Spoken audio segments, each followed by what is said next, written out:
মহামিছিল করে বিক্ষোভ আন্দোলন করার একটাই জিনিস যে আমরা ইদানিং দেখছি যে রানীগঞ্জের বুকে যেভাবে মদ থেকে আরম্ভ করে বিভিন্ন রকমের ড্রাগস, তারপর হিরোইনের বহর বাড়ছে, সেখানে আমাদের চোখের সামনে দেখলাম যে কম বয়সী যারা ছেলে মেয়ে তারা কিন্তু সুইসাইড করছে, ঘরে ঘরে অশান্তি হচ্ছে। আমরা চাইছি পুলিশ প্রশাসনের মাধ্যমে এখানে যে মানুষ নেশাগ্রস্ত হয়ে পড়ছে, উচিত আইনি ব্যবস্থা গ্রহণ করে এখানকার যারা মানুষ আছে তাদের যেন এই মদ্যপ অবস্থা থেকে বার করার একটা প্রবণতা যেন পুলিশ প্রশাসন আগামী থেকে অন্য সব থানাগুলোতে এই ধরনের কর্মসূচি আপনারা গ্রহণ করবেন। উপজেলার সংগঠন এবং আমরা এই ধরনের মিটিং সংগঠিত করার জন্য মনে হয় না যে আমাদের 7 দিনেরও বেশি টাইম নিতে হবে।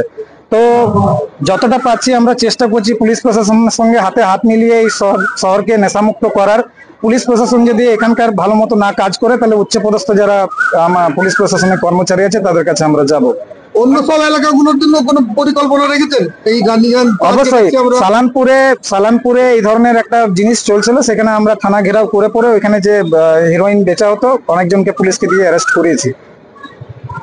কি মনে হচ্ছে এখানে কি এই যে মাদক পাচার একটা বড় চক্র এখানে কাজ? অবশ্যই চক্র কাজ না করলে কি এত হিরোইন ড্রাগস কোথায় থেকে আসছে? পুলিশের ভূমিকাটা কি আছে তাহলে? পুলিশের ভূমিকা হতাশাজনক। আপনারা চাকরির কথা বলছেন, এলাকার মানুষ কি ছেলেরা কি চাকরি পাচ্ছে না? পায়নি যত পাওয়া দরকার এবং যতটা পাওয়া উচিত ছিল। যেরকম কলকারখানা আছে, যেরকম চাকরির স্কোপ আছে, সেই অনুযায়ী এখানকার স্থানীয় ছেলে চাকরি পায় না। এখানে হাজার হাজার মানুষের ক্ষোভ আজকে লক্ষ্য করছি। কি মনে হচ্ছে বাউরি সমাজকে বঞ্চিত রাখা হয়েছে? এখানে দেখুন, বাউরি সমাজের নামে একটা ব্যানার হলো, বিভিন্ন জাতির যে মানুষ আছে স্বতঃস্ফূর্ত ভাবে আমাদের সঙ্গে এসেছে এবং আমরা বিগত দিনেও দেখেছি আর আগামী দিনেও এরা অঙ্গীকার করেছে যে কোনো লড়াই আন্দোলন যেটা মানুষের পক্ষে হবে, গরিবের পক্ষে হবে, সেখানে কিন্তু তারা আমাদের পাশে থাকবে। শিল্পাঞ্চলের কলকারখানায় তাহলে চাকরি পাচ্ছে কারা? আপনারা বলছেন পাচ্ছে না এলাকার মানুষ, কারা পাচ্ছে চাকরি? শিল্পাঞ্চলের কলকারখানাতে যারা কর্পোরেট হাউসকে দিয়ে বেসরকারীকরণ করছে এবং কর্পোরেট হাউসের মাধ্যমে বাইরের যারা কন্ট্রাক্ট নিচ্ছে তারা বাইরে থেকে লেবার সাপ্লাই করছে, এখানকার যারা লোকাল লেবার আছে তারা কাজ পাচ্ছে না। বাইরের কন্ট্রাক্টরকে দিয়ে কন্ট্রাক্টরি করাটা বন্ধ করতে হবে, নইলে বাইরের যারা আছে বাইরের এসে পরে তারা কম টাকায় কাজ করবেন। কি আশ্বাস দিলেন আপনাদের আজকে?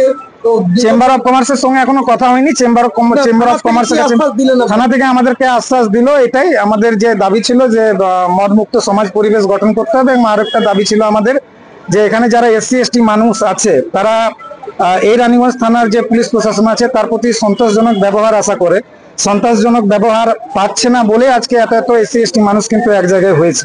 আপনার চেম্বার অফ কমার্সে যাবেন কেন?